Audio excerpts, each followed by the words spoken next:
ya, dan sama-sama duduk dalam majlis ilmu. Mudah-mudahan dia menghampirkan kita kepada darjat yang diangkat oleh Allah Subhanahu wa taala dengan sebab ilmu dan sebab iman. Sahabat-sahabat sekalian, tuan-tuan semua, waktu subuh ni satu waktu yang sangat special, sangat unik. Satu hari Nabi sallallahu alaihi wasallam mendengar para sahabat, para peniaga yang baru balik berdagang, berniaga, masing-masing dengan bangga mencerita keuntungan masing-masing. Orang ni kata aku untung 10,000, ini kata aku untung hari ni 20,000, ada yang kata aku untung hari ni 30,000. Masing-masing bangga dengan menyebut jumlah-jumlah yang makin banyak.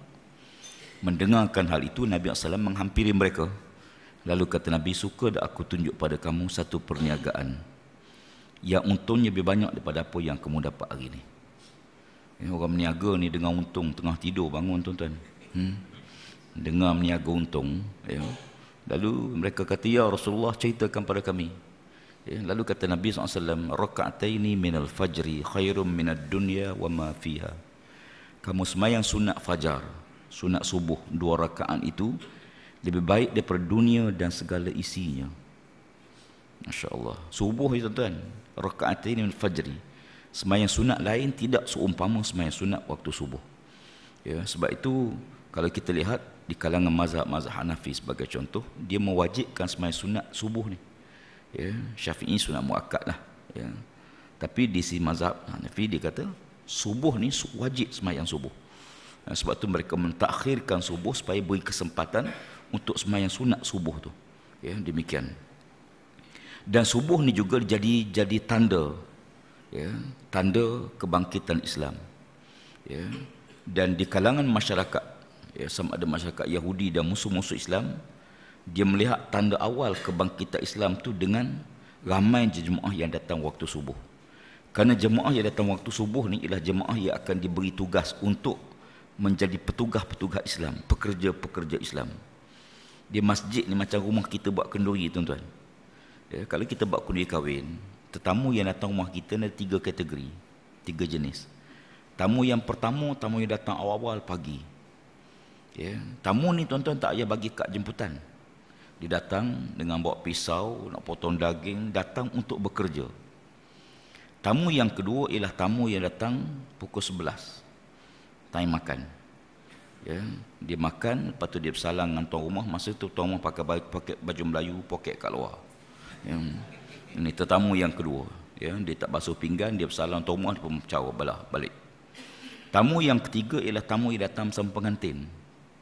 Tuan-tuan tak payah hantar kad jemputan. Mereka datang bersama pengantin, duduk meja istimewa, ayam seekor seorang. Ini tamu istimewa. Lepas makan, terus balik. Tuan rumah pun tak bersalam. Masjid ni pun tamu kita ada 3 jenis. Tamu yang pertama, tamu datang awal pagi, datang waktu subuh. Orang yang datang waktu subuh ni tuan-tuan boleh percaya ke dia? Sebab zaman Nabi SAW, kata para sahabat, kami zaman Rasulullah, kami mengenali mana golongan munafik dan mana golongan mukmin, kerana kami perhati orang munafik dia tak datang semayang waktu subuh. Subuh tak mari tuan-tuan. Maghrib insya-Allah. Jadi tetamu waktu subuh ni tetamu yang akan ditugaskan dengan kerja. Tamu datang untuk bekerja. Zaman kita jadi penyokong Islam dah berakhir. Zaman kita jadi penyokong kepada Islam telah berakhir. Hari ini kita masuk zaman kita menjadi pekerja kepada Islam. Kita kena jadi petugas kepada Islam. Sebab Islam ni kena ada orang dukung dia, kena ada yang dia mendokongi Islam. Sebagaimana kalau kebun kita biar dia akan naik semak, demikian juga Islam, maka kena ada orang yang bekerja untuk Islam. Kunu ansarallah, jadilah kamu penolong-penolong kepada agama Allah Subhanahu wa taala. Dalam satu hadis yang panjang Nabi sebut, ma min nabiyyin ba'asahu Allahu min qabli illa kana lahu min ummatihi hawariyuna wa ashabun ya'khuzuna bi sunnatihi wa yaqtaduna bi amrihi summa innaha takhlufu min ba'dihim khulufun yaquluna ma la yaf'alun wa yaf'aluna ma la yu'marun wa man jahadahum bi yadihi fa huwa mu'minun wa man jahadahum bi lisanihi fa huwa mu'minun wa man jahadahum bi qalbihi fa huwa mu'minun wa laysa wara'a zalika minal imani habbati khardalin. semua nabi-nabi yang Allah utuskan sebelumku akan ada bersama nabi tersebut dua golongan manusia. Satu dipanggil hawariyun, satu lagi dipanggil sahabat. Semua nabi-nabi ada sahabat dan ada hawariyun. Ya, yang dikatakan sahabat nabi ialah bila mereka ni, ya, syarat nak jadi sahabat ni tiga. Pertama, beriman dengan nabi tersebut. Ya, kalau tak beriman, Allah tak panggil sahabat. Kerana itu Abu Lahab bukan sahabat nabi. Ya. Jangan siapa-siapa dengan Abu Lahab radhiyallahu anhu, kacau. Yang kedua, ia dikatakan sahabat Nabi itu dia hidup sezaman dengan Nabi tersebut. Dan yang ketiga, dia sempat bertemu dengan Nabi itu walaupun sekali. Ya, kalau dia hidup sezaman dengan Nabi, kemudian dia beriman dengan Nabi, tapi dia tak berjumpa dengan Nabi tersebut, lalu dia tidak dianggap sebagai sahabat Nabi. Karena itulah para ulama mengeluarkan Uwais Al-Qarni sebagai di kalangan golongan yang tidak sahabat. Ya, Uwais Al-Qarni ini, ya, seorang laki-laki daripada Yaman, ya, yang pernah datang ke Madinah untuk bertemu dengan Nabi SAW. Ya, dan dia ni orang yang sangat cinta ke Rasulullah. Ya, dia pernah didatang daripada Yaman sampai di Madinah. Ya, kebetulan pada waktu itu Nabi tak ada di Madinah. Dia tunggu Nabi di Madinah. Ya, kebetulan dapat berita bahawa ibunya sedang sakit tenat. Lalu Uwais Al-Qarni pergi berjumpa dengan Aisyah radhiyallahu anha. Ya, dia kata, wahai Aisyah, aku datang daripada Yaman semata-mata nak jumpa Nabi je. Ya, bukan datang nak meniaga, bukan datang nak jumpa Rasulullah. Tapi kebetulan Nabi tak ada, sampaikan salam aku kena balik segera, ibuku sedang sakit. Tatkala mana Uwais Al-Qarni balik ke Yaman, tak lama kemudian Nabi sampai. Lalu Aisyah menceritakan tentang kedatangan Uwais Al-Qarni. Maka Nabi SAW terkilan sebab tak jumpa dengan Uwais Al-Qarni.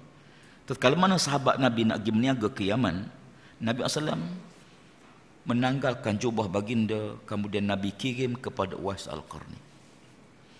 Ya. Jubah yang dikirim oleh Nabi masih ada sampai hari ini. Ya, sekarang ini berada di muzium di Turki yang dijaga oleh keluarga Uwais Al-Qarni. Ya.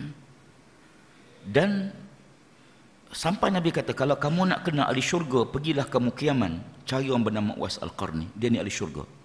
Kalau kamu nak kenal seorang hamba Allah masuk syurga kerana memuliakan ibunya, pergilah kamu ke Yaman, cari orang bernama Uwais Al-Qarni. Bila Sayyidina Umar Al-Khattab jadi khalifah, dia datang ke Yaman. Di antara tujuan kedatangan Sayyidina Umar ialah salah satunya nak bertemu dengan Uwais Al-Qarni. Sebab ada hadis, tapi dia tak kenal.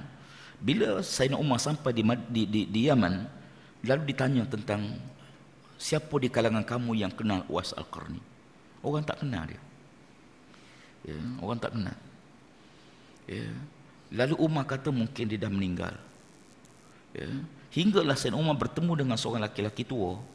Dia kata, ya Umar, dia ada. Dia masih hidup. Lalu Sayyidina Umar dibawa. Ya, sahabat ini bawa Sayyidina Umar Al-Khattab, laki-laki bawa Sayyidina Umar Al-Khattab ke pasar. Ya Umar, yang sedang memotong daging tu Uwais Al-Qarni. Ya, Sayyidina Umar tengok dia, lalu sebab Sayyidina Umar Al-Khattab, ya, nak menangis Sayyidina Umar. Seorang laki-laki yang kurus, pakaian biasa, menjadi penjual daging di pasar. Sayyidina Umar tengok orang ni, kata Masya Allah, inilah laki-laki yang Nabi jamin ahli syurga. Ya. Jadi sebahagian dia tidak dikategorikan sebagai sahabat. Kenapa? Sebab dia tidak pernah jumpa dengan Nabi SAW, walaupun hidup sezaman dengan Nabi, walaupun dia beriman dengan Nabi. Bahkan Uwais Al-Qarni tatkala mana mendengar berita gigi Nabi patah dalam perang Uhud, ya, maka dia telah mengambil batu dan dia telah pun menghentakkan giginya hingga patah. Orang tanya dia kenapa, dia kata, aku merasai bagaimana deritanya dan sakitnya Nabi sallallahu alaihi wasallam. Sahabat-sahabat sekalian, ya. Jadi syarat nak jadi sahabat tu tiga. Beriman dengan Nabi tersebut, bertemu Nabi tu walaupun sekali, dan hidup sezaman dengan Nabi tersebut. Selain pada golongan sahabat, ada satu lagi golongan yang Nabi sebut sebagai golongan Hawariyun. Ya. Golongan Hawariyun. Siapa dia Hawariyun? Orang yang beriman dengan Nabi tersebut, ya, mengikut ajaran tersebut, ya, yang dalam hadis tadi kata mereka ini berpegang teguh dengan hadis Nabi, dengan sunnah Nabi sallallahu alaihi wasallam.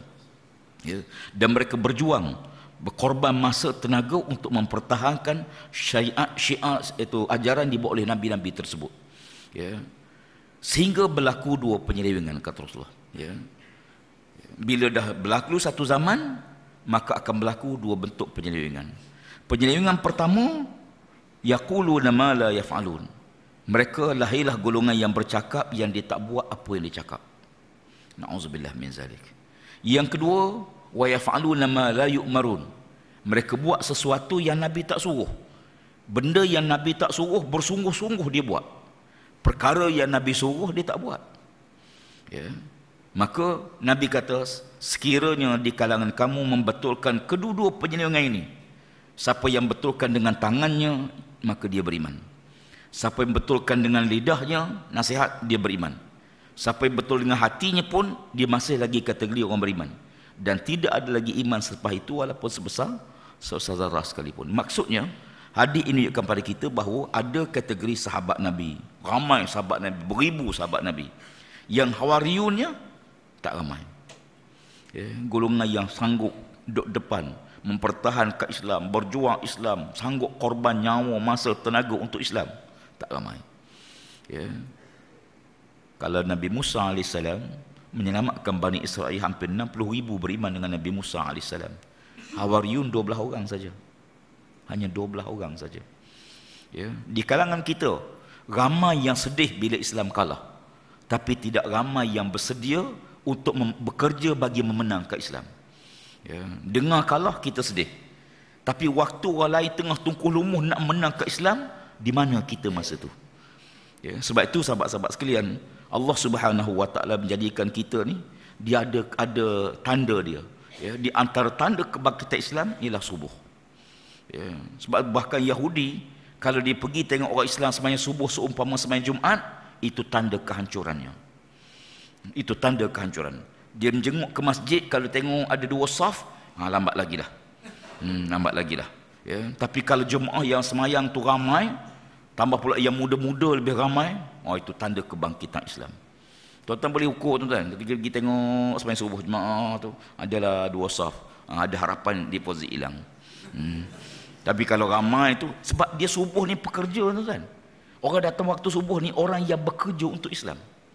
Ya. Orang yang datang waktu maghrib ialah orang yang sanggup menyokong Islam, tapi belum tentu dia bersedia bekerja untuk Islam. Ya. Baik, Allah Subhanahu Wa Taala menjadikan subuh kita ni, subuh pula bulan Ramadan yang mulia, Masya Allah. Ya. Allah Subhanahu Wa Taala menjadikan kebaikan pada bulan Ramadan. Hingga Nabi SAW sebut dalam satu hadis, ya, bahawa ada 5 kurniaan Allah Subhanahu Wa Taala yang Allah kurniakan kepada umat Nabi Muhammad sallallahu alaihi wasallam, yang Allah tidak pernah kurniakan kepada umat sebelum Nabi Muhammad, sebelum umat Nabi Muhammad. Ya. Puasa ni Allah fardu pada semua umat. Ya, sebab tu Allah sebut, kutiba alaikumusiyam kama kutiba alazina min qablikum. Ya, sebagaimana Allah wajibkan pada umat sebelum kamu. Semua umat-umat dahulu ada puasa. Bahkan saya duduk tinjau-tinjau, ya, semua agama ada puasa masing-masing. Bahkan semua bangsa ada puasa. Ya, saya jumpa orang asli pun puasa. Ya, saya jumpa seorang Tok Batin, tanya dia, saya kata orang asli pun ada puasa. Dia kata puasa, cuma kami puasa malam. Malam semua orang boleh lah. Puasa malam, ada yang puasa tak makan daging saja. Ya, ya, ada yang berbagai-bagai bentuk. Tapi puasa yang paling pendek ialah puasa umat Nabi Muhammad SAW, hanya sebulan saja. Ya, pada awal-awal Allah Subhanahu Wa Taala fardukan ibadah puasa. Ya, di puasa kita zaman pada awal ni bukan macam ni. Ya, bila Nabi hijrah ke Madinah pada tahun kedua, bila ayat Allah tuan ayat Quran tadi, ya allazina amanu kutiba alaikumusiyam, pada waktu itu puasa tu bermula dengan waktu isyak. Masuk isyak tak boleh makan. Start sahur isyak tu sampailah maghrib besok. Ya, lamalah puasa daripada isyak sampai maghrib besok. Jadi waktu makan antara maghrib sampai isyak saja. Itu je waktu makan. Ya. Tuan-tuan, disebut dalam Musnad Imam Ahmad, ya, bagaimana antara sebab-sebab beberapa ayat turun kerana memanjangkan tempoh ibadah puasa. Ya. Hingga berlaku 2 peristiwa. Ya. Jadi waktu makannya maghrib sampai isyak. Itu pun dengan syarat tidak tidur. Siapa-siapa yang tertidur antara maghrib sampai isyak tak boleh makan dah. Ya. Kalau tidur tak boleh makan. Jadi waktu makan maghrib sampai isyak. Itulah masa nak makan, nak minum, nak sembahyang maghrib, nak bersama isteri. Kena juga tuan-tuan walaupun puasa. Kan? Ya. Sebab itu di kalangan sahabat Nabi ada yang berbuka puasa dengan menjimakkan isteri. Ya. Kurma sunat tu wajib. Kan? Ya. Termasuklah sahabat-sahabat yang Nabi jamin syurga. Ya. Dia bukan soal nafsu kuat tak, bukan soal itu soalnya. Ya. Pertama sekali masa singkat. Ya. Hinggalah seorang sahabat Nabi, ya, dia kebetulan balik ke ladang, dia kerja di ladang, di kebun, di tengah hari panas, kemudian balik petang, pagi pagi petang, ya, dia berbuka puasa sikit minum, kemudian semayang, ya, lalu dia beritahu isteri dia siaplah makanan, lalu isterinya menyediakan makanan. Bila isteri dia buat keluar makanan, dia tengok suami dah tidur, ya, lalu dia kejut suami dia bangun, dia tengok makanan, Allah, aku dah tidur, ya. Kata isterinya, mungkin kamu belum tidur lagi. Dia kata aku dah tidur, dan Allah tahu aku dah tidur. Maka dia tak makan, dia terus tak makan. Dan besoknya dia terus pergi kerja di kebun dia, dan dia pensan di kebun dia, ya. Lalu dia dibawa ke rumahnya, dan Nabi mendengar berisebut nama Nabi datang ziarah dia. Maka dicerita apa yang berlaku pada dia, tak sempat nak makan kerana tertidur, kerana kepenatan bekerja. Lalu Allah Subhanahu wa taala turunkan Al-Quran pada Nabi sallallahu alaihi wasallam, wa kulu washrabu hatta yatabayyana lakumul khaytul abyadu minal khaytil aswadi minal fajr summa atimmus siyama ilal lail. Dan makanlah kamu, minumlah kamu, ya, sehingga kamu nampak boleh beza benang putih dengan benang hitam dengan terbitnya fajar. Kemudian sempurnakan puasa kamu sampai malam, sampai waktu maghrib. Ya. Ayat ini menyebabkan kita boleh makan sampai waktu fajar. Ya. Kalau tidak sampai isyak tuan-tuan. Tak tahulah berapa orang di Seksyen 8 yang boleh semayang, boleh puasa. Kalau start isyak. Ya. Demikian juga bila Sayyidina Umar Al-Khattab datang mengadu kepada Nabi SAW sambil menepuk kepalanya dan dadanya. Ya Rasulullah, binasalah aku, celakalah aku ya Rasulullah. Nabi kata, kenapa? Malam tadi ya Rasulullah aku bersama isteriku selepas berbuka, selepas semayang. Ya. Tapi aku tak sedar isyak dah masuk ya Rasulullah. Hingga aku terlajak masa, ya, duduk bersama isteri itu tak dengar bang tuan-tuan. Memang tak dengar sungguh. Bila masuk alam fana ni anak panggil pun tak dengar tuan-tuan. Ya. Hingga aku sedar-sedar isyak dah masuk ya Rasulullah. Ya. Lalu Sayyidina Umar rasa kecewa, rasa sedih sangat sebab dia langgar waktu. Bila Sayyidina Umar mengaku demikian, sahabat-sahabat lain pun, ya Rasulullah sebenarnya saya pun terlajak juga Rasulullah. Rupanya seorang lagi. Rupanya ramai dalam masjid tu. Saya ingat pagi ni pun ada ni. Kena kunci jam tuan-tuan. Kunci jam. Ada orang tanya, apa hukum kalau sekiranya kita bersama isteri pada waktu malam bulan Ramadan, kemudian dia tidak mandi hadas besar sehingga sampai waktu subuh, dan dia bangun selepas waktu subuh, ya, bagaimana tentang puasanya? Ya, sebenarnya afdal, sebaik-baiknya dia mandi sebelum masuk waktu subuh, dan membiarkan dia masuk waktu subuh dalam keadaan dia berhadas besar dalam bulan Ramadan, maka perbuatan itu makruh, ya, perbuatan tak disukai oleh Allah Subhanahu wa taala. Ya, tak apalah, balik pada ayat tadi. Maka bila Sayyidina Umar mengaku demikian, sahabat mengaku, lalu Allah Subhanahu wa taala, tak lama peristiwa itu, Jibril alaihi salam dari Al-Quran, ya, Allah Subhanahu wa taala menurunkan wahyu Allah Subhanahu wa taala, ya, yang Allah sebut, ya, supaya dibenarkan melakukan hubungan, ya. Ya, uhilla lakum lailatas siyamir rafasu ila nisaikum hunna libasul lakum wa antum libasul lahun alimallahu annakum kuntum taqtanuna anfusakum fataba alaikum wa afa ankum fal'ana bashiruhunna bil ma'ruf. Seterusnya Allah kata dihalalkan kepada kamu menggauli isteri kamu sepanjang malam bulan Ramadan. Nasib baik. Mereka pakaian bagi kamu dan kamu pakaian bagi mereka. Ya. Dan Allah tahu di kalangan kamu ada yang terlanjur, lalu mereka menyesal rasa bersalah dan bertaubat pada Allah, maka Allah ampunkan dosa kamu. Ini berita gembira kepada sahabat-sahabat Nabi. Ya. Fal'ana bashiruhun nabil ma'ruf. Maka mulai hari ini, mulai ayat ini turun, gaulilah mereka dengan cara yang baik. Ya. Jadi bila Allah Subhanahu wa taala kurniakan pada kita satu ibadah yang cukup special. Ya. Ibadah puasa ni cukup special tuan-tuan. Ibadah yang Allah Taala betul-betul nak uji ikhlas hamba dengan dia. Hingga puasa tu Allah hilangkan semua tanda puasa. Ya, puasalah satu-satu ibadah yang tak ada tanda. Apa tanda orang tu puasa? Tak ada tanda. Kita tak boleh nak bukti dia puasa. Ya, macam semayang kita nampak dia rokok, dia sujud, kita nampak. Zakat kita nampak dia bagi duit, dia ambil terima zakat. Haji lagi nampak dia pergi tawaf, dia pergi sa'i, balik buh nama Al-Hajj. Kan? Ya. Tapi puasa tak ada tanda. Apa tanda orang tu puasa? Tak ada. Ya. Sebab tu Allah kata as-saumu li, puasa kamu untukku. Ya. Bukan untuk nak tunjuk pada manusia. Kalau nak tunjuk pada manusia, Allah zahirkan syiar dia. Macam haji. Ya. Haji itu syiar. Sebab tu Allah kata apa ayat dia? Wa'timul hajja wal Allah Subhanahu wa taala suruh manusia, ya, wa'zim pinnas bil haji.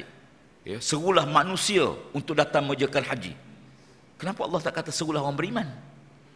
Allah guna istilah wa'zim pinnas bil haji, seru manusia. Sebab haji itu syiar, biar manusia semua tahu bahawa bulan ni bulan haji dan mereka. Ada pun puasa, Allah Subhanahu wa taala hilangkan tanda. Betul-betul nak uji ikhlas hamba dengan dia. Dan tak ada siapa tahu kita anak isteri pergi pejabat, ya, anak-anak pergi sekolah tinggal seorang, pergi ke dapur tengok Maggi ada 2 lagi. Tak ada siapa tahu pun kalau kita tak puasa.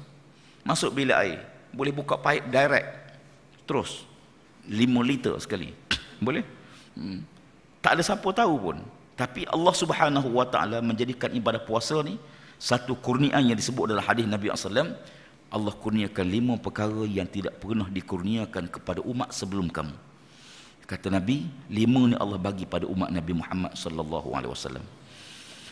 Yang pertama, ya, bau mulut orang berpuasa lebih harum si Allah Subhanahu wa taala daripada kasturi. Ya. Hadis ini bukan menunjukkan hadis tidak boleh bersugi, katakan sahabat, kami biasa tengok Nabi bersugi pada bulan Ramadan dan tak tahu berapa banyak kali kami tengok baginda bersugi. Ya, maka hadis ini, hadis bau mulut ini bukan hadis larangan bersugi. Ya, kerana Nabi SAW walaupun baginda berpuasa, baginda gosok gigi. Ya, dan baginda bersugi. Bahkan hadis masyhur, laula an asyqa ala ummati la amartuhum bisiwak fi kulli salah. Kalau tidak menyusahkan umatku, tentulah aku akan menyuruh mereka bersugi pada setiap kali mereka nak mengerjakan sembahyang. Ya, bahkan Nabi sebut man akala sawman aw basalan falyatazilna aw falyatazil masjidana wal yaqum fi baiti. Siapa-siapa yang makan bawang putih atau bawang besar, jauhkan diri daripada kami. Nabi kata duduk jauh daripada aku. Siapa-siapa yang makan bawang ni duduk jauh daripada aku. Yang makan petai lagilah. Ya. Ni tu sekalian, yang isap rokok pun sama, duduk jauh. Tapi tuan-tuan isap rokok isaplah. Teruskan. Ya, tak apa.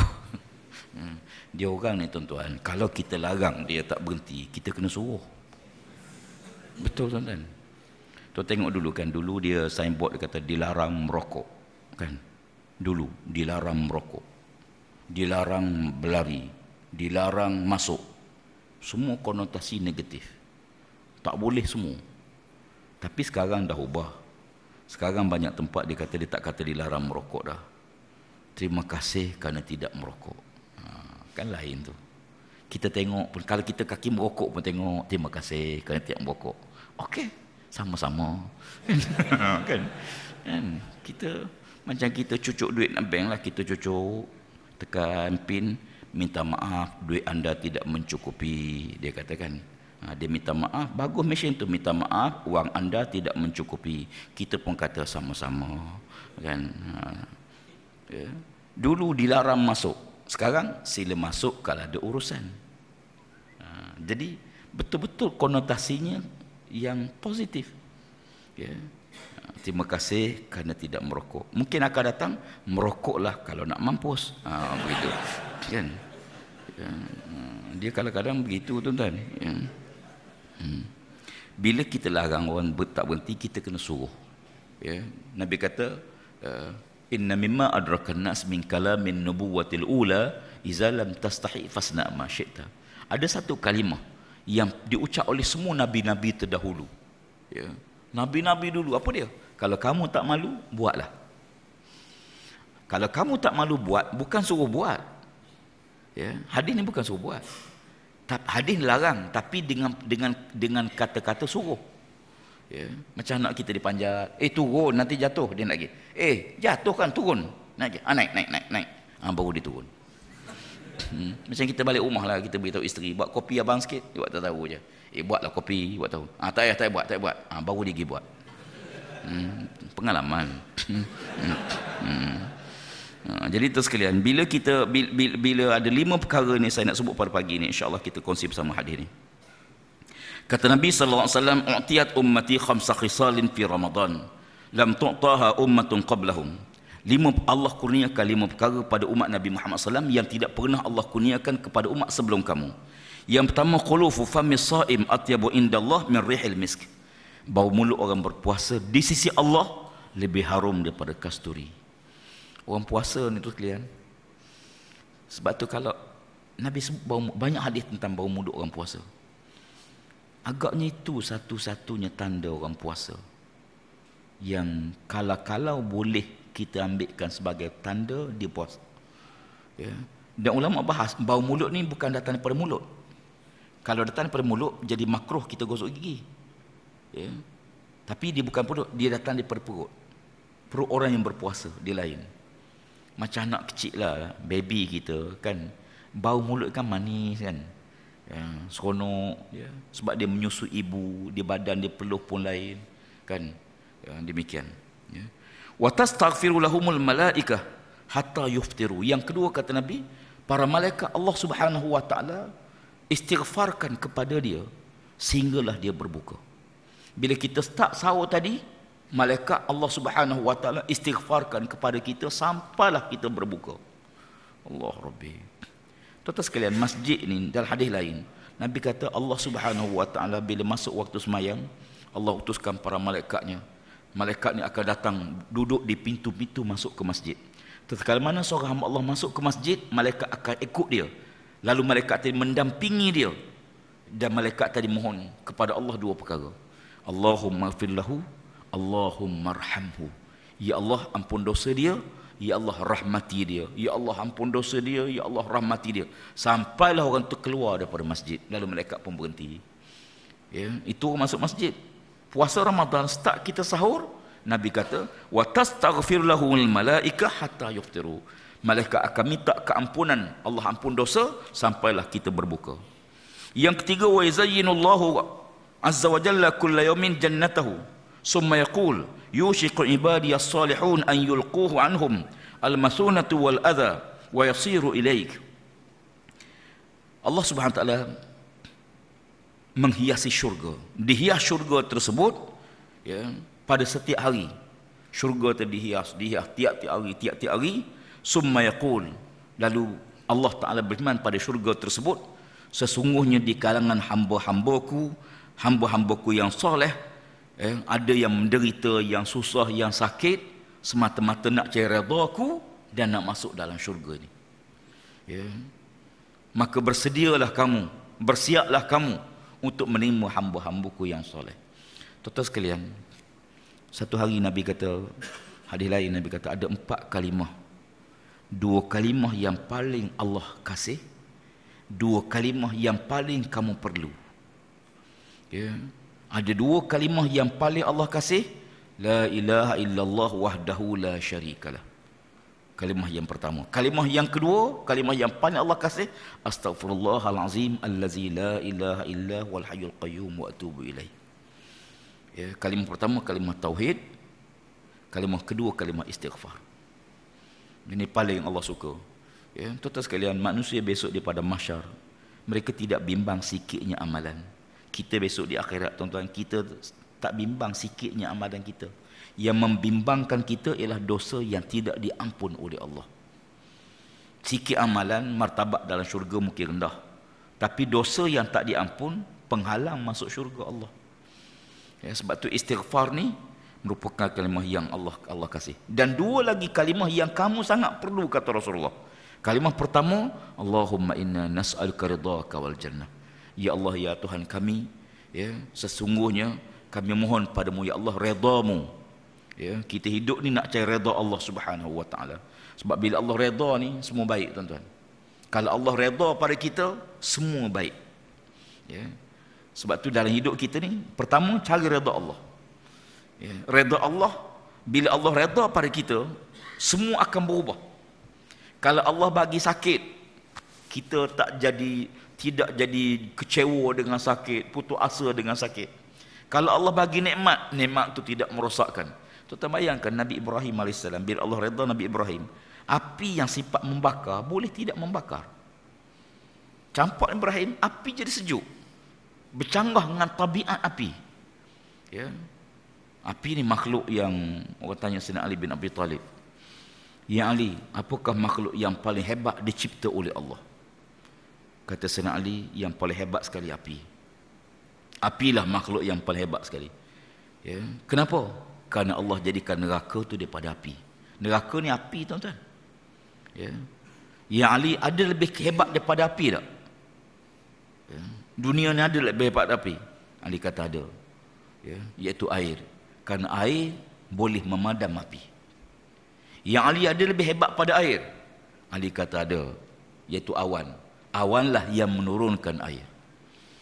Yang Ali, ada lebih hebat pada awan? Ali kata ada. Angin. Kerana anginlah yang menolak awan. Yang Ali, ada lebih hebat pada angin? Ali kata ada. Manusia. Kenapa? Kalau dan dia nak angin, jaga. Manusia ni makhluk berangin. Dan dia naik angin, dan dia boleh keluar angin. Ya. Yang Ali, ada lebih hebat pada manusia? Ali kata ada. Iaitu mengantuk. Bila orang tu mengantuk, hilanglah kehebatan tubuh dia. Ya.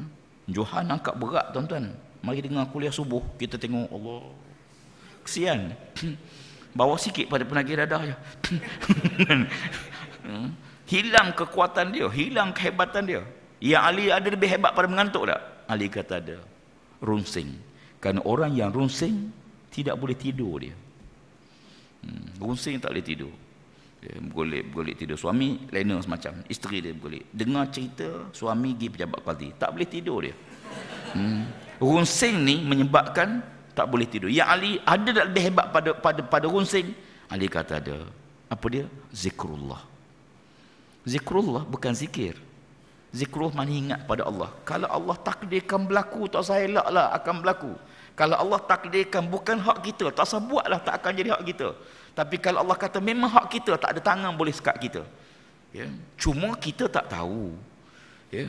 Waktu kita, sebab tu orang beriman ni, kita tahu. Bila kita ditiupkan roh dalam rahim ibu, ya, 4 bulan, 10 hari, Allah tiupkan roh, maka Allah tetapkan semua dah. Semua ditakdir Allah SWT. Hidup bila, mati di mana, rezeki banyak mana, semua. Cuma kita tak tahu, kita usaha. Ya. Kerana Allah bagi pahala di atas usaha yang kita buat. Bukan di atas hasil yang kita dapat. Bukan. Allah beri pahala di atas usaha kita, bukan hasil. Ya. Ni pilihan raya ke-14. Ya. Akan datang. Ada tak keputusan dari Allah? Allah tahu tak? Tahu dah.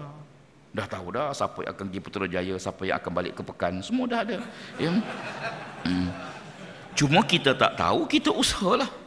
Usahalah, boleh slogan apa ini kalilah ke, lain kalilah ke, tu pulanglah. Kan? Kerana kita diberi pahala di atas usaha kita, bukan di atas hasil yang kita perolehi.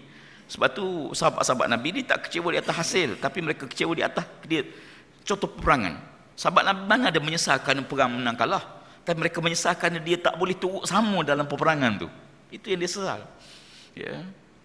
Dia tak boleh bersama dalam perjuangan tersebut. Jadi demikian. Ya. Jadi kalau kita tengok dalam konteks itu, ya, beberapa kalimah-kalimah ini di antara kalimah-kalimah yang mendapatkan redha Allah. Kita nak redha Allah Subhanahu wa taala. Sahabat-sahabat sekalian, dia redha ni dia lain. Ya. Yang paling ditakuti, dibimbangi oleh para ulama ialah istidraj. Ya. Istidraj ni paling kita takut sekali. Istidraj makna Tuhan bagi kerana Tuhan benci. Ya, Allah bagi, tapi bukan kerana dia sayang. Dia bagi kerana dia benci. Ya. Lalu orang yang menerima nikmat itu menyangka Allah sayang ke dia. Ya. Macam Fir'aun tak pernah kena sakit. Ya. Lalu dia mendakwa diri Tuhan. Ya. Dan berapa ramai orang dapat nikmat, dia sangka Allah sayang ke dia. Ya. Jadi tuan sekalian, yang paling takuti ialah istidraj. Istidraj dia kemurkaan yang disembunyi oleh Allah. Dia ibarat beginilah. Ya, saya buat contoh ni. Kita bawa anak kita ya, masuk kedai mainan. Ya, anak kita tak minta mainan, tapi kita bawa dia. Kita sayang ke dia masuk. Masuk kedai, kita kata, kita tengok senapang ni cantik, nah, ambil senapang satu. Abah hadiahkan ya, senapang satu. Anak kita seronok, terima kasih wah. Ultraman satu. Anak kita minta pula. Kita kata cukuplah, ni kan senapang dah ada. Dia kata minta lah satu lagi bah. Kalau tak Ultraman pun kapal terbang pun okey. Ya. Tak payahlah, kan dah ada. Bagilah abah, abah kan abah baik, kan abah ni keturunannya baik, kan abah ni bagus, kan dia puji-puji kita, okey lah, kita pun beli satu, dapat dua, kita kebal satu. Kita kata dah dua ikut lah. Sama tak kita bagi mula-mula dengan kita bagi yang kedua? Tak sama tuan-tuan. Kita bagi yang pertama kerana kita sayang ke dia. Kita bagi yang kedua kerana dia yang kehendaki. Allah Ta'ala bagi kepada kita yang dia bagi dengan yang kita minta mana banyak? Banyak yang dia bagi tuan-tuan. Wa in ta'uddu ni'matallahi la tuhsuha. Kalau kamu nak hitung nikmat Allah tak terhitung. Nikmat yang Allah bagi. Ni nikmat boleh duduk ni. Berapa tuan-tuan nak bayar? Ni boleh duduk ni. Ada orang tuan-tuan dia payah tidur. Mari dengar kuliah boleh tidur. Ya. Mari dengar kuliah boleh tidur. Ni isteri dia datang mengadu saya. Isteri dia kata, ustaz, suami saya payah tidur, ustaz, tolong buat air tawar sikit. Suami saya kalau boleh tidur pun waktu dengar kuliah ustaz je, baru boleh tidur. Yang lain tak boleh tidur. Saya kata ada juga yang begitu. Bagus juga sekurang-kurangnya kan. Ya. Jadi sekalian, nikmat ni, nikmat boleh berkelip ni. Masya Allah. Ya, nikmat boleh berkelip ni. Berapa nak bayar? Sebab tu satu hari bila seorang lelaki jumpa Nabi, ya Rasulullah, ya, tolong doa pada Allah, aku ni tak ada apa-apa ya Rasulullah, aku ni tak ada apa-apa. Nabi tengok daripada atas ke bawah, daripada bawah ke atas. Nabi kata, mata kamu 2 biji tu berapa kamu nak jual? Tangan kamu ni berapa kamu nak jual? Berapa harganya? Mak Nabi nak ingatkan dia. Ya, dia rasa tak ada apa-apa, dia tak merasai apa yang Tuhan bagi. Yang kedua, apa yang kita minta lalu Allah bagi. Tak semua yang kita minta Allah bagi, tapi semua doa kita Allah terima. Ya, tidak semua yang kita minta Allah bagi, tapi semua doa kita diterima oleh Allah. Ya, Allah Ta'ala malu nak tolak doa hamba dia. Cuma Allah bagi sesuai dengan apa yang bagi diri dia. Hujan ni Allah tetapkan jadual dia turun. Hujan setahun, kalau turun sehari banjir tuan-tuan. Demikian juga kekayaan kita. Allah aturkan tiap-tiap bulan banyak ni, dapat gaji sikit, dapat BRIM, kadang-kadang dapat macam-macam lah. Ya, kan? Allah bagi, kalau rezeki setahun tiba-tiba turun sehari, habis. Punah kita. Tak sebanyak lah tuan-tuan. Cuba tuan-tuan bayangkan setiap kita ada helikopter satu seorang. Cukup lah. Ya. Subuh ni tak ramai je mah. Mana kira? Tahu pagi tadi mungkin pergi semayang di Haknyai katanya. Kan? Ya. Sebaiklah kita tak kaya sangat. Kaya ni bagus, tapi tak semua jadi baik. Kita boleh doa. Satu hari saya masuk dalam Hijri Ismail. Ya. Lepas semayang sunat, pegang dinding Kaabah. Ya. Memegang dinding Kaabah ni hukumnya boleh, harus dibenarkan. Kerana Nabi SAW satu hari Nabi menjenguk ke Kaabah, Nabi tengok sahabat-sahabat pegang dinding Kaabah dan Nabi diam. Perbuatan Nabi diam tu makna hukumnya boleh. Sebab Nabi kalau benda tak boleh mesti Nabi larang. Bila Nabi tengok, Nabi diam. Diam tu makna boleh. Ya, Khalid Al-Walid dia makan dhab. Ya, Nabi tak makan. Dia sembelih dhab, dia bakar, kemudian dia makan depan Nabi. Nabi tengok dia makan tapi Nabi diam. Perbuatan diam tu makna hukum boleh makan dhab. Dhab tu biawak pasir tu, macam biawak lah. Ya, dhab. Ya. Dhab ni tuan-tuan, kalau kita sembelih pukul 8 pagi, ikat ekor dia, gantung, pukul 5 petang baru mati. Sebab tu orang nak sangat makan dhab ni sebab dia lama mati. Tu je tuan-tuan, bukan nak apa pun. Dia lama mati. Murka Allah yang tersembunyi, dia bagi. Ya. Tapi kerana dia benci. Macam kita, bila anak kita tu yang lepas tu nak lagi mainan, Ya, kita kata cukuplah, dah 2 dah, nak lagi, akhir mengamuk. Ya, berguling dalam kedai tu. Ya, kan? Semua orang lalu kereta berhenti, kita tengok pasal apa? Tak ada apa-apa, jalan. Kita pun naik malu kan. Beli tak? Beli. Tapi beli yang ketiga tu beli dengan marah, tuan-tuan. Nah, ambil. Pegang tangan, masuk kereta, tutup pintu. Bagi screwdriver terus. Kan? Ini istidraj. Istidraj ni Tuhan bagi tapi tunggu. Mati saja lalu Allah Taala azab terus. Nauzubillah min zalik. Ya. Sebab tu Allahumma inna nas'aluka ridhaka wal jannah. Ini kalimah yang kamu perlu padanya. Redha Allah, syurga Allah. Dan bulan Ramadan, syurga dihiasi oleh Allah Subhanahu wa taala. Yang kedua kalimah yang kamu sangat perlu padanya, wa na'udzubika min sakhatika wan nar. Kami minta lindung padamu ya Allah daripada kemurkaanmu. Allah Ta'ala kada dia murka tu sekalian. Semua Nabi-Nabi tak berani. Sah ke kita? Ya, di pada mahsyar tu semua Nabi-Nabi tak berani menghadap Allah Azza wa Jalla untuk mulakan hisab.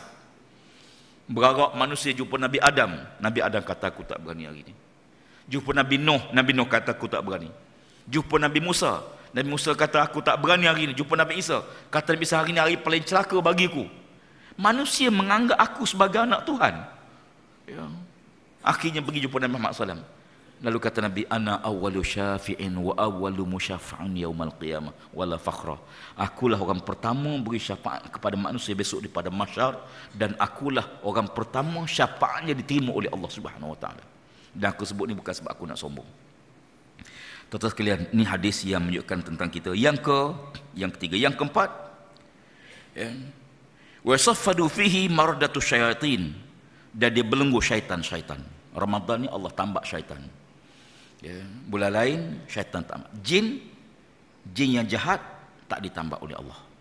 Berdasarkan hadis, ya, satu hari Nabi SAW menugaskan Abu Hurairah radhiyallahu anhu untuk menjaga duit zakat,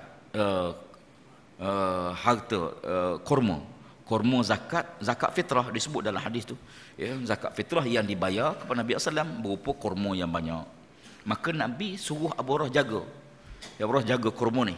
Nanti malam akan ada orang datang untuk mencurinya.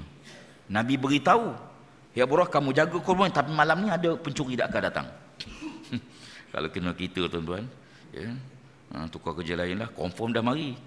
Abu Hurairah tunggu. Tengah malam mari sungguh seorang lelaki hitam badan dia. Lalu saya nak dulu, Abu Hurairah pun tangkap dia, bergusti dengan dia. Abu Hurairah mengalahkan dia. Kata Abu Hurairah, aku akan bawa kamu menghadap Nabi SAW. Dia kata tolonglah, jangan. Ya, wahai Abu Hurairah, aku ni datang ambil ni kerana keperluan ibu keluargaku, kerana anakku yang sedang lapar dan isteriku. Minta maaf, ya, kamu lepaslah aku. Abu Hurairah pun lepaskan dia. Pagi besok Nabi jumpa. Abu Hurairah, macam mana tentang tawanan kamu malam tadi? Nabi kata Abu Hurairah, dia, aku tangkap dia, tapi dia merayu-rayu, dia kata dia perlukan anak dia lapar sebagainya, aku lepaskan dia. Nabi kata, ya Abu Hurairah, dia berbohong pada kamu, tapi malam ni dia mari lagi tu. Mari lagi. Malam kedua mari lagi. Abu Hurairah tangkap lagi, merayu lagi, berjanji tak akan datang dah, tak akan mencuri dah. Abu Hurairah lepaskan dia. Hari kedua Nabi tanya, macam mana tawanan kamu semalam? Dia kata, aku tangkap dia, tapi dia dah berayu, dia berjanji dia tak akan ulang balik. Aku kesian dia, aku lepaskan dia. Dia bohong pada kamu, tapi malam ni dia akan datang lagi. Malam ketiga datang lagi. Abu Hurairah tangkap. Lalu dia kata, ya Abu Hurairah, kalau kamu lepaskan aku akan ajar pada kamu satu amalan. Kalau kamu bacanya, kamu tidak akan diganggu oleh syaitan sampai bila-bila. Ya.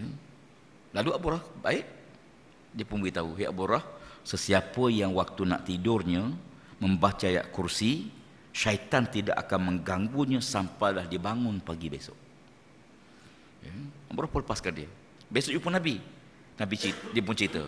Nabi kata, ya Abu Hurairah, kamu tahu tak siapa yang datang mencuri itu? Tak tahu. Nabi kata, itulah jin. Dalam hadis disebut syaitan.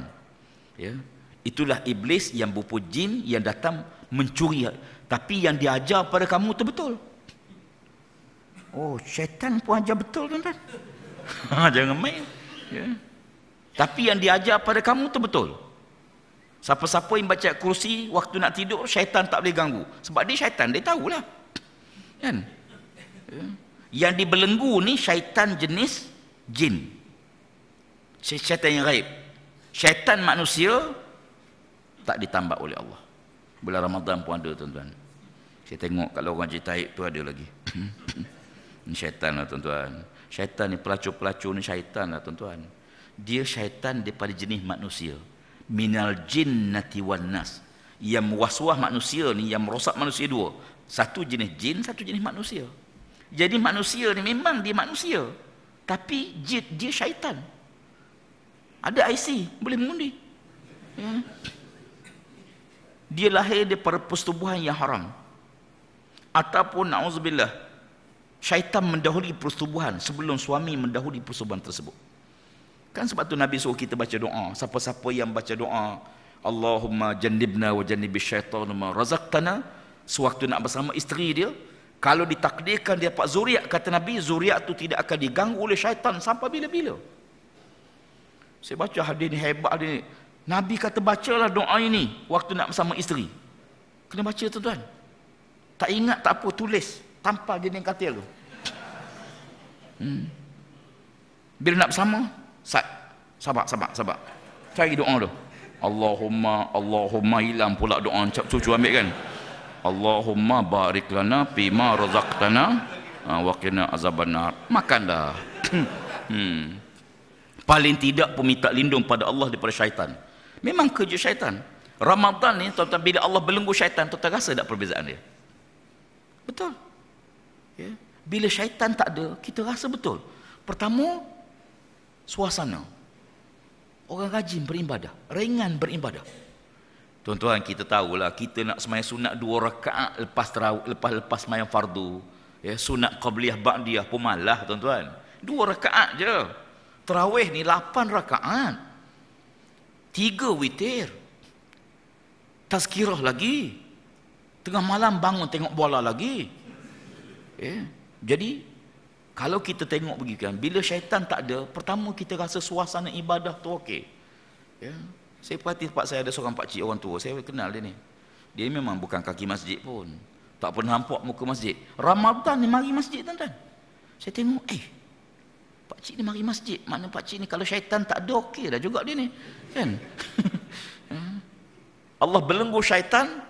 Syaitan dia nafsu kita didorong. Kerja nafsu dia mendorong keinginan. Didorong keinginan.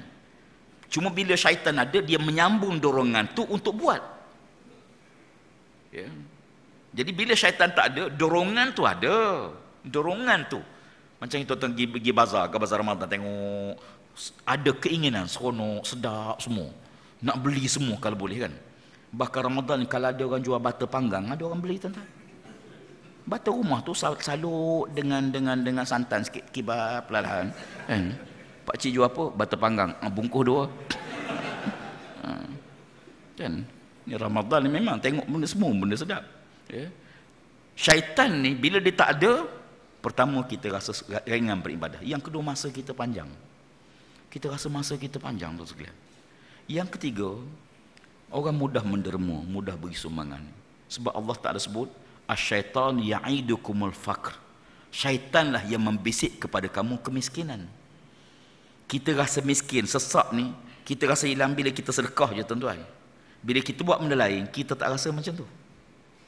Ya, pergi tengok bola, berapa ribu tiket? 3,000, 5,000 tiket. Rasa miskin tak? Tak. Try derma 5,000.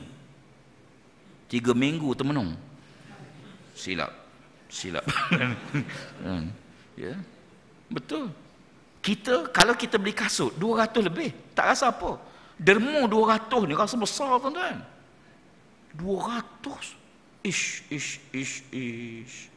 200. Silap, sebenarnya nak bagi RM10. Taman tarik pak mentua pula tengok, bagi je lah. Ya. Jadi sebab tu kalau kita tengok, bila syaitan tak ada ni, suasana tu. Anda tahulah Ramadan ni banyak orang datang, setiap kali kuliah ada lancar derma dan sebagainya. Tak apa ya akhi. Fadhal. Kita besok di akhirat, kita akan bangga bila madrasah ni ada saham kita, sekolah tu ada saham kita, rumah anak yatim tu ada saham kita, pondok tu ada saham kita, masjid tu ada saham kita, markah tu ada saham kita. Allah. Besok tuan-tuan di akhirat, manusia akan bangga bila banyak saksi bagi pihak kita. Ini tempat kita duduk semayang. Sebab tu sunat bila kita semayang berpindah-pindah tempat. Sunat berpindah tempat sembahyang. Kenapa? Membanyakkan saksi di akhirat. Sama kalau tuan masuk masjid, setengah-setengah orang tu dia menyandar tiang kan, tukar-tukar tiang. Tukar-tukar tiang. Jangan satu tiang je, nanti tak banyak saksi. Dia yang kena minta maaf lah macam mana kan.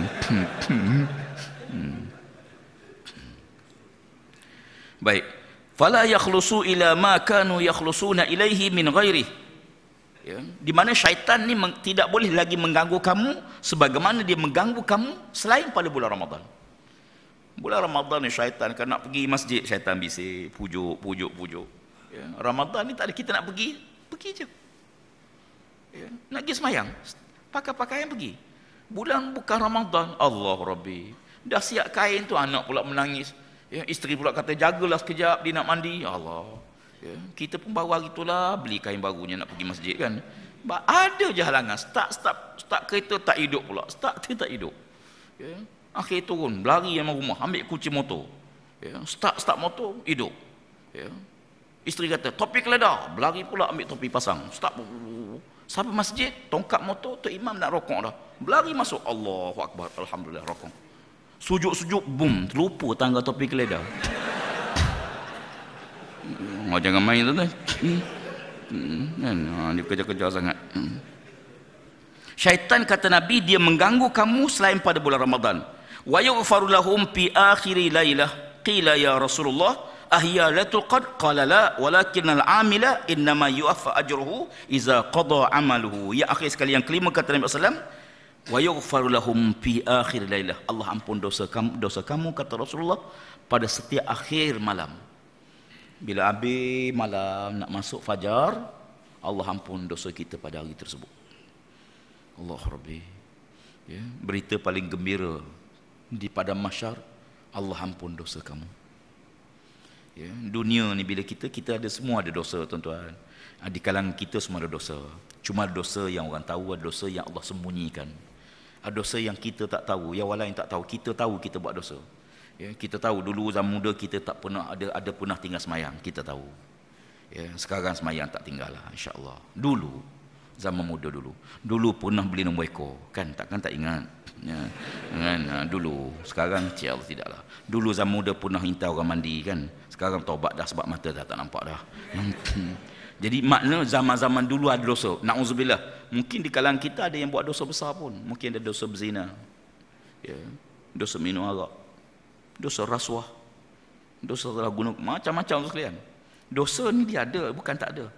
Cuma dosa ni kita buat sekarang, lalu kita kena bertaubat pada Allah Subhanahu Wa Taala.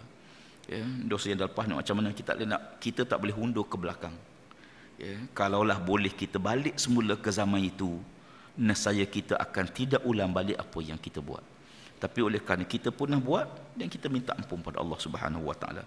Nabi kata, bila Nabi cerita demikian, Allah ampun dosa kamu pada setiap akhir malam, sahabat tanya, qila ya Rasulullah, ahya lailatul qadr? Apakah kerana malam tu qadar? Qala la, kata Nabi tidak. Bukan sebab tu qadar. Walakinnal amila innama yuwaffa ajruhu iza qada amalu. Tetapi seseorang yang buat kerja, lalu siap kerjanya dibayar upahnya. Kita puasa siang hari, kemudian buka puasa, malam kita buat tarawih, kemudian kita semayang, kita ibadah, kemudian sampai dekat nak masuk hari baru, maka Nabi kata dibayar upahnya di atas ketaatan kita pada hari tersebut. Ya. Cuma setiap perkara, sebagai kesimpulan pagi ini, ya akhi, sesuatu itu berharga bukan kerana benda tu. Ya. Sesuatu itu berharga bukan kerana dia, tapi kerana tempat. Ya. Duit kita, bawa duit Malaysia pergi ke Brazil, tak laku duit kita. Kena tukar duit sana baru laku. Sebatang buluh yang tak ada harga, bila tengah lemas, berapa tuan nak bayar sebatang buluh ni? Ya. Demikian juga air. Ya. Waktu biasa air ni RM1 segelas. Ya, sebotol. Tapi tengah padang pasir yang tak ada air, yang tengah dahaga, tuan nak bayar berapa? Maknanya sesuatu itu berharga bukan sebab dia, tapi sebab tempat. Demikian juga, tuan nampak orang minta sedekah, kita pergi kat dia, Allah, duit tak ada, tak apalah, saya sedekah Fatihah, Al-Fatihah. Dia marah kita balik tuan-tuan. Ya, tak percaya try. Kan? Ya. Sebab tu kalau mungkin tuan baca kisah sebut dalam ni. Cerita ni cerita betul berlaku di Kuala Terengganu, di Terengganu. Ya. Hamba Allah cerita dan ditulis dalam Facebook dia. Ya, dia pagi tu dia pergi ke warung untuk beli nak bungkus makanan. Ya. Warung tu penuh dengan orang kecuali satu meja. Satu meja ni kosong, ada seorang laki-laki orang gila duduk meja tu. Dengan bau badan dia sebagainya, lalu meja tu dia seorang duduk dan dia tak minum. Loh. Pak cik ni bila dia pergi dia kata dia tengok budak orang tu, dia kesian, dia kata toke bungkus satu buah nasi satu hantar ke pak cik tu. Toke tu bisik ke dia kata tak salah bagi makan dia, nanti kalau dia makan dia lama duduk, nanti pelanggan saya lari bau dia tu. Jadi dia ni kesian lah, pak cik seorang tak makan, yang lain semua makan. Dia pun pergi duduk di meja tu, toke nasi dua, si dagang dua. Kata makanlah pak cik. Kata orang gila tu, tak apalah nak, pak cik dah kenyang. Jawapan okey. Makanlah pak cik, dah. Allah dah bagi, tak apalah saya makanlah. Dia makan. Sambil makan tu dia tanya, pak cik datang daripada mana? Dia kata saya berjalan mencari redha Allah. Lain macam bunyi ni. Macam orang seksyen 8 ni kan. Dia kata, pak cik asal mana? Dia kata saya asal Kelantan. Ya, keluarga saya buang saya sebab saya wakaf tanah kepada sebuah surau. Tanah dia tu dia wakaf, keluarga dia adik-beradik dia marah dia. Akhir dia buat diri. Tak apalah, rekahkan cerita dah siap. Okey, mari kira. Kira-kira dia keluar dompet dia, tak ada duit. Kata orang gila tu tak apa, saya bayar. Orang gila tu buat keluar duit, nok 100 semua tuan-tuan. Banyak duit. Okey, kira semua. Satu kedai ni, kata orang gila tu. Orang gila tu bayar semua. Lepas tu dia bagi duit 200, nak ambil duit ni, beli tepung, beli gula, beli susu dan makanan yang isteri kamu kirim. Laki-laki ni kata, mana pak cik ni tahu isteri saya kirim gula, tepung? Ambil. Terima kasih pak cik. Dia masuk dalam kereta, dia buka dompet dia, ada duit. Tadi tak ada. Dia tengok dia orang bagi tu, ada. Dia tengok orang ramai tengah kumun pak cik tu. Siapa sebenar orang ni? Tak lama dia tengok, orang tu pergi, hilang. Tuan sekalian, orang gila ni ahli syurga tuan-tuan. Orang yang Nabi jamin syurga. Kau orang gila tak ada taklif, dia tak ada kewajipan. Ya, tempat saya ada 3 orang. Ya. Seorang tu berjalan je. Dia tiap hari pagi berjalan, petang balik. Seorang lagi tak berjalan, tengok. Ya. Ya. Yang tak berjalan ni, dia kata, dia tanya kawan saya, awak tahu dah pasal apa dia berjalan? Orang gila tanya. Kata kawan saya, mana aku tahu. Dia cari di mana mula lain putih tu bermula. Kan tengah jalan ada lain putih kan? Di mana mulanya lain putih ni? Tempat tu dia berjalan. La ilaha illallah. Dia boleh jawab macam tu. Jadi kawan saya tanya dia, yang kamu tak berjalan pasal apa? Aku dah tahu di mana mulanya. Orang gila jangan main tu kan. Dia boleh fikir benda yang kita tak pernah fikir. Ini ahli syurga. Sebab tu kalau tuan jumpa orang gila ni, nak bagi duit bagilah. Dia ahli syurga tuan-tuan. Orang jamin masuk syurga tanpa hisap. Ya, kadang-kadang tuan-tuan ahli makanan, nampak orang gila bagi. Tuan fikir gini, ni ahli syurga ni. Dia ahli syurga. Tuan-tuan nak dah masuk syurga tanpa hisap. Try lah. Allah Rabbi, ya Allah. Ya. Khafidatun rafi'atun. Allah kata kiamat ni khafidah, orang yang tengah mulia atas dunia mati jadi hina. Rafi'atun, orang yang hidup atas dunia hina mati saja jadi mulia. Allah Rabbi. Ya, insya-Allah mudah-mudahan Allah masukkan kita dalam kumpulan tersebut insya-Allah. Dan akhirnya sahabat-sahabat sekalian, ya, Ramadan ini ya, jangan kita tinggalkan ada satu amalan yang banyak amalan yang kita boleh buat, tapi saya fikir apa amalan yang kita mudah nak ingat dan mudah nak amal. Saya beritahu di mukadimah pada awal-awal Ramadan dulu, saya kata ginilah, Ramadan ada 4 minggu. Minggu pertama jadikan minggu istighfar. Kita minta ampun pada Allah siang malam, pagi petang, siang malam, pagi petang. Sebab kita nak makan nasi, kalau pinggan kotor, kita tak buat nasi atas tu. Basuh dulu pinggan tu. Kita nak minta sesuatu dengan Allah Ta'ala, nak redha Allah, bersih dulu. Minggu pertama istighfar. Masuk minggu kedua, selawat kepada Nabi SAW. Kerana Allah Ta'ala, bila dia suruh kita selawat, dia sebut dia berselawat. Ya, dia tak macam semayang. Bila dia suruh kita semayang, dia kata, aqimus salah, dia dekat semayang. Wa atau zakah, keluar zakat. Tapi bila Allah nak suruh kita berselawat, dia sebut innallaha malaikatahu yusalluna 'alan nabi. Barulah dia kata ya ayyuhallazina amanu sallu alaihi wasallam. Dia sebut dia dan para malaikat berselawat, baru dia suruh kita berselawat. Ya, minggu kedua selawat banyak sebanyak mungkin pada Nabi SAW.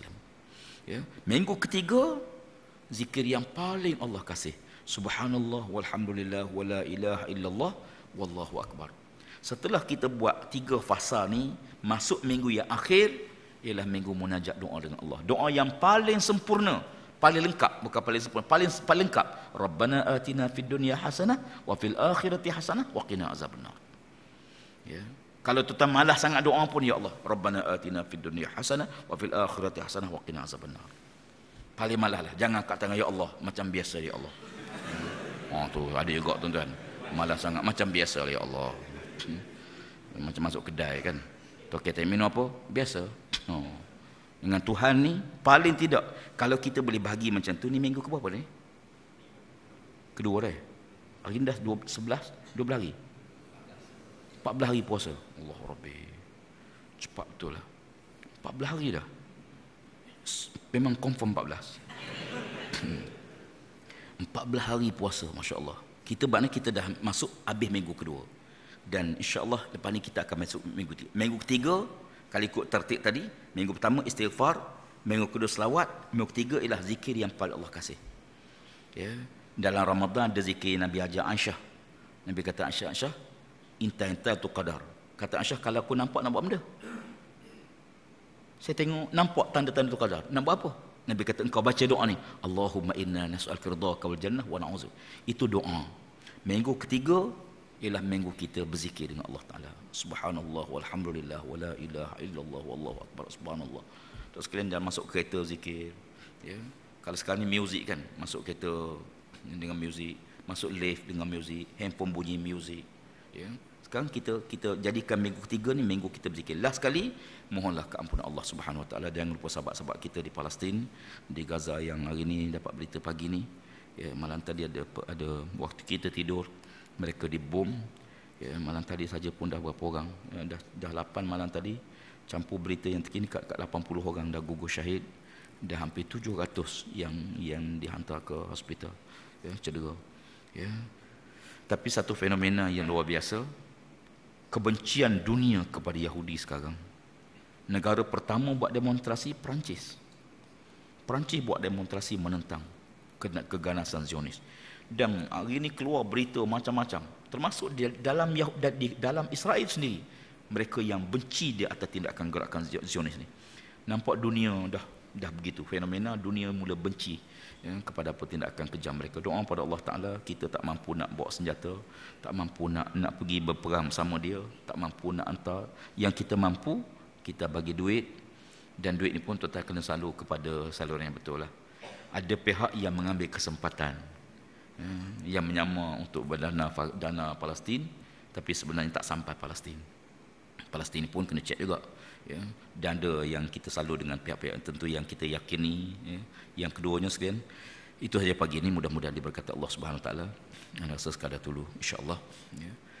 Macam tuan-tuan tengok bola lah, yang seronok sekali bila sumbat gol tu seronok sekali kan. Kalau tuan-tuan tengok orang bertinju, yang seronok sekali bila tuan tengok dia tumbang. Tu. Kalau bertinju 123 round tak tumbang-tumbang, duduk luar gelanggang macam Piramli habis masa tuan-tuan kan. Tumbuk tumbang. Tuan tengok orang lomba kereta. Kalau musim je tak syok. Boom, accident terbabas, tu sedap. Sama tuan dengar ceramah. Yang paling sedap sekali bila tuan dengar ceramah, bila penceramah kata sekianlah ceramah saya. Tu paling syok sekali. Aku tahulah. Untuk akhirnya sekalian, saya nak lancar buku sikit. Buku ni bukanlah buku ilmiah. Buku ni buku ringan je. Buku ringan untuk baca anak-anak. Saya namakan ini yang siri yang ketiga, Al-Kisah Pedoman untuk Anakku. Ya, dalam ni ada himpunan cerita-cerita, kisah-kisah yang pengajaran, kisah yang ada pengajaran. Ya, cerita-cerita yang menarik, yang ada pengajaran di sebalik cerita tu. Ya, anak-anak kita ni sekurang-kurangnya kalau kita tegur direct, dia payah faham. Bila dia baca cerita, sebab cerita ni pada awal sampai akhir, kemudian dia tahu ada kesimpulan pada belakang tu. Buku ni sahabat-sahabat sekalian dijual di sahabat kita buat di luar. Dijual untuk dana bagi komplek tarbiyah. Kita sedang membina satu pusat tarbiyah di Pahang atas bidang tanah 5 ekar yang diwakafkan. Sekarang ni dah foundation dia, tapak dia. Ya, dah kita bina. Ya, tuan-tuan beli buku ni, yang duit yang tuan-tuan beli jadi sedekah jariah tuan-tuan kepada pusat tersebut, insya-Allah. Dan saya nak beri peluang juga pada tuan sekalian, insya-Allah kita bentang sejadah sikit, kok ada di kalangan kita yang nak beri sumbangan, ya, secara langsung, cuma niatlah untuk arwah mak ayah kita. Ya, doa orang hidup ni dua je kita boleh tolong orang mati. Pertama, al-istighfarul lahum, yang kedua as-sadaqatu alaihim. Pertama, kamu istighfarkan ke dia, yang kedua Nabi kata kamu sedekah atas nama dia. InsyaAllah tuan pula kita hadiahkan untuk arwah mak ayah kita. Mudah-mudahan dia akan sedekah jariah. Jadi itu saja untuk pagi ini. Panjang menjumpa semula pada masa-masa akan datang, insyaAllah. A'udzubillahi minasyaitanirrajim. Bismillahirrahmanirrahim. Alhamdulillah rabbil alamin. Wassalatu wassalamu ala asyrafil anbiya'i wal mursalin sayyidina Muhammad wa ala alihi wa sahbihi ajma'in. Allahumma ja'al jam'ana hadza jam'an marhuma wa tafarraqana min ba'di tafarruqan ma'suma. Allahumma la tan'alna fi maqamina hadza zamban ila ghafartah wa la 'aiban illa sata wa la maridan illa syafaitah wa la musafiran illa wasalta wa la hajatan min hawajid dunya wal akhirah laka bi radwana illa wa lana bi salat illa qadaitaha wa يا رب العالمين. اللهم أرنا الحق حقا وارزقنا اتباعه وأرنا الباطل باطلا وارزقنا اجتنابه وصلى الله على سيدنا محمد وعلى آله وصحبه أجمعين. سبحان ربك رب العزة عما يصفون وسلام على المرسلين والحمد لله رب العالمين. تقبل الله منكم. اللهم صل على سيدنا.